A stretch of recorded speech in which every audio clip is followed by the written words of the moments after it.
Okay, um, today we're going to be going over everything Io did wrong in the $5,000 tournament. And the first thing we want to talk about is he came in with a level 75 Sparkle into a tournament, into a sweaty tournament, which was wrong because this is a sweaty tournament against the best of the best content creators in the Honkai Star Rail series. So I think this is a bad thing to come in with a level 75 unit. The next thing he did wrong, which he came in with 140 crit damage using Sparkle's signature Lycone, which means that you're only getting 51% crit damage boost compared to if he hit 200 crit damage, he would have gained 113 crit damage boost. So this is a lot of damage that was missing, given the fact that he was using the signature Lycone as well. The level 9 trace on Sparkle's ultimate is missing, 0.5% off, but this damage boost increased the talent damage boost, which increase your DPS damage boost by 3 times on the ultimate and 3 times on the talent, which means that this is a multi-layered damage boost increase, which he just decided that he doesn't need it. He has a level 8 trace on his DPS unit skill Clara, which missing 30% of a DPS damage, which is a lot. And he also was missing Clara's 8% attack boost on the DPS, which is another damage boost missed by him. He was using a rainbow set on a follow up unit in a follow up focused MOC. This can be passed because he wanted the perfect crit rate, crit damage for showcase, but I think he would have benefited more if he had invested in a proper follow up set and get the damage boost from the follow up set rather than getting no damage boost whatsoever running a rainbow set. I think it's like dumb in my opinion. Um, After learning Silver Wolf's kit, because I don't have this character, the crit rate and crit damage is very low given that her ult at level 10 does 380% damage, which is a lot given that she defense shred the enemies as well.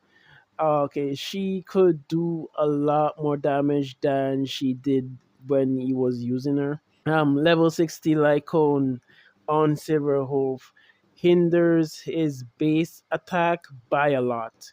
It looks like a little, but it's actually a lot given that the base attack is what everything scales off of. The higher base, the more it will scale. Next thing is Silverwolf skill at level 8.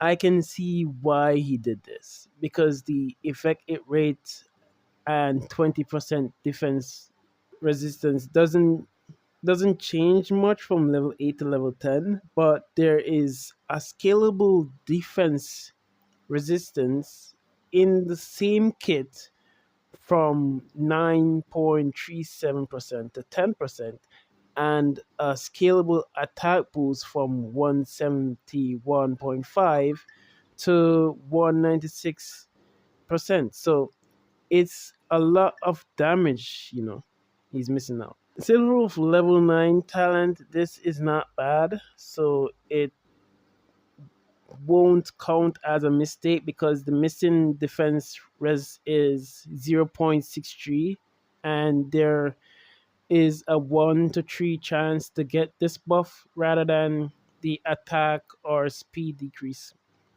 So I think it's okay. And he was also missing 3.2% quantum damage bonus and missing 8% attack percentage boost, which again is a lot of damage missing really.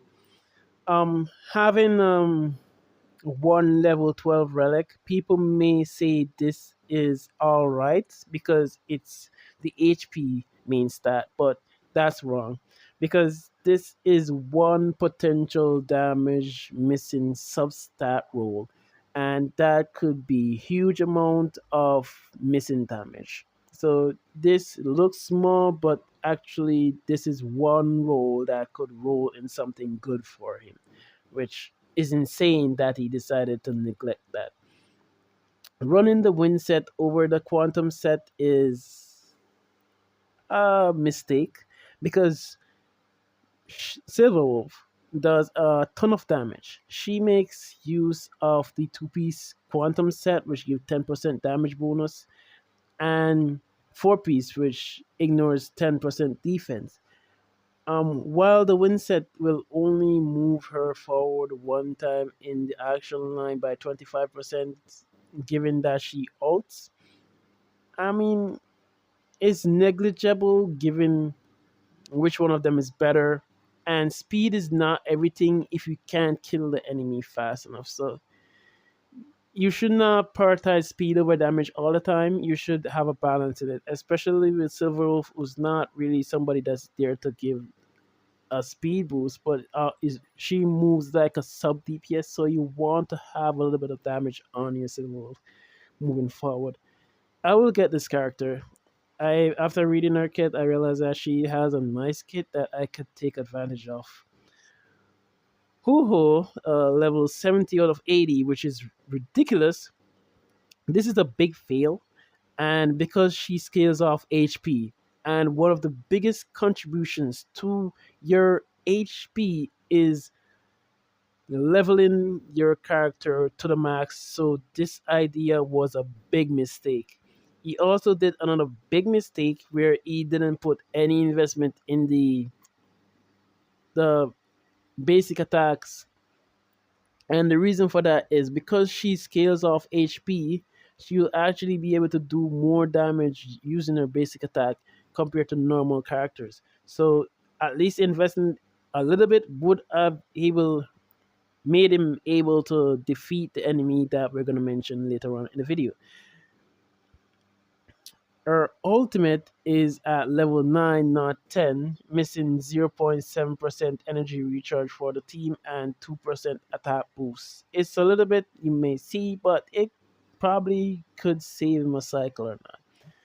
The level 8 skill does not matter too much, so it all has to do with survivability, so we don't need to go into that. And it's the same thing for the ult as well. So running speed set over the HP set. This could be bad or good. I don't know. I don't have this character, nor do I know how she operates in battle yet. So I can't make a decision that this is completely bad. But in my opinion, in my opinion, given that this character scales off HP, I will probably try to get her HP as max as possible so she can do as much damage on her basic attack and as much healing on her other kits. But I don't have this character, so I can't make the judge of that, and nor I'm too interested in learning her kit really. Um, she had a level 13 ed piece, which basically says the same thing I was saying before the first one, but this one is even more worse because this is a character that scales off HP. So not giving her these base stats HP is ridiculous, given that the scaling after would have been massive. So this is a big fail for him as well. Not giving her not maxing her HP set, which is ridiculous. Rookie move should have locked in Silver's ult after the Ho-Ho basic attack in the match. And that's about it. My full summary is what made things even worse was his response to this drama was to use the same team to get a 3 cycle clear. I don't know how many attempts he had to do to get this, but he completely missed the moral of the story, which is that the points of these upgrades is to solidify the 3 cycle clear and not leave it up to chance. Which means that if he had upgraded everything fully, he would have guaranteed a 3 cycle clear rather than leaving everything half ass and then it's a chance that he might hit it, because there's a chance that he might not hit the three cycle clear, and he tried that twice in the event and got four cycle clears, which shows you that if he had done the proper upgrades, he would have made it. Also, he tried to showcase that he did not have mats to upgrade the talents, but at the time of the tournament, he had the mats, as you can see in the picture you are looking at. And his excuse was Fei Xiao, when he is a part of the Honkai Star Rail early access program, which means he doesn't really need to have all the balls ready to use on her so he can upgrade Fake Shao, compared to the monetary gain from the tournament. Having the balls for Fake Shao alone is not worth it, because he can always max her out in the future if he plays the game. So he can always get these balls back, which comes to the next issue. He has a deep lack of understanding of the game. He had a ton of reserve Trailblaze power, which means he is not playing the game. He claims that he is saving for Feng Shao, when in reality he is losing a lot of stamina, as the regen rate for reserve Trailblaze power is much worse than normal. Five balls was needed to get the upgrades done that he neglected, and he had all those five balls. And as I said, i- one could be used for Sparkle's ultimate, two could be used for Clara's skill, and two could have been used for Silver Wolf's skill, which were the most important ones. The balls, he can always get them back, as I mentioned before. So this whole talking that the balls he didn't want to lose them is nonsense. He wasted the time to prepare by hanging out with the girls, so I assume it got to his head, and is something he's not used to. And this is the worst thing that happened out of everything. He wanted another guide maker, content creator, to tell him, a guide maker content creator, to remember to level up his character and Lycone in a $5,000 tournament. Now, this rubbed me the wrong way, because I still do competitive PUBG Mobile esports. So I know what it is like to compete in tournaments and stuff like that, and to compete alongside high level competitors, content creators, and whatnot. And what I know for certain is that every single person at that level have a clear understanding of the basic mechanics of the game. This is a basic mechanic of the game issue. And the fact that he wants somebody to tell him how to do his job is ridiculous.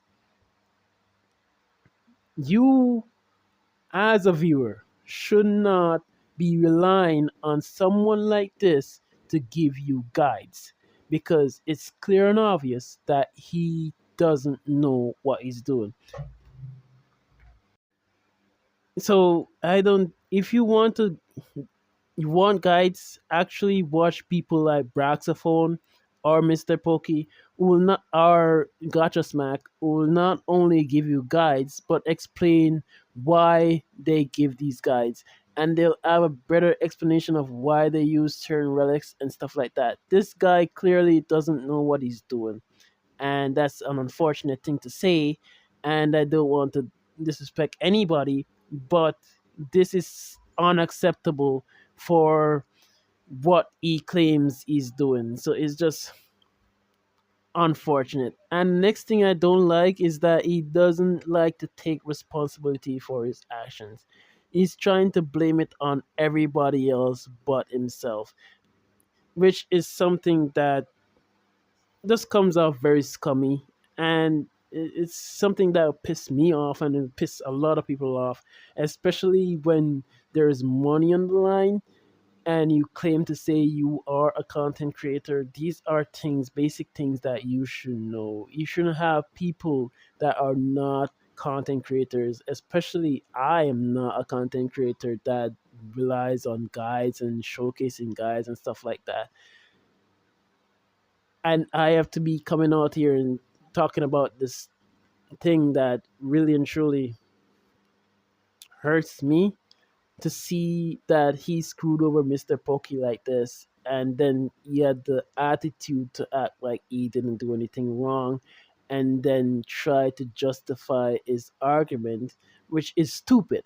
His argument is stupid. What he did was stupid, and I don't think he should be allowed anywhere near any tournament that has to do with him teaming up with somebody else, because in all reality, he trolled that match and he deserved every single hate he gets for doing this. This is something that should have never happened, given that he's a content creator who makes guides. This should be your bread and butter. You should not be preaching something and you're not doing it. It's unfortunate. And I'm sorry, this is not normal content that I do, but it's just something that kind of rubbed me the wrong way, and I have to talk about it and basically make a glossary of all the things that he did wrong in the situation, and to give you the fact that he still did not apologize for what he did publicly. Because I think this is something that he likes to do and Tectone likes to do, where they like to say that I apologize backstage. I am not backstage with you, motherfucker.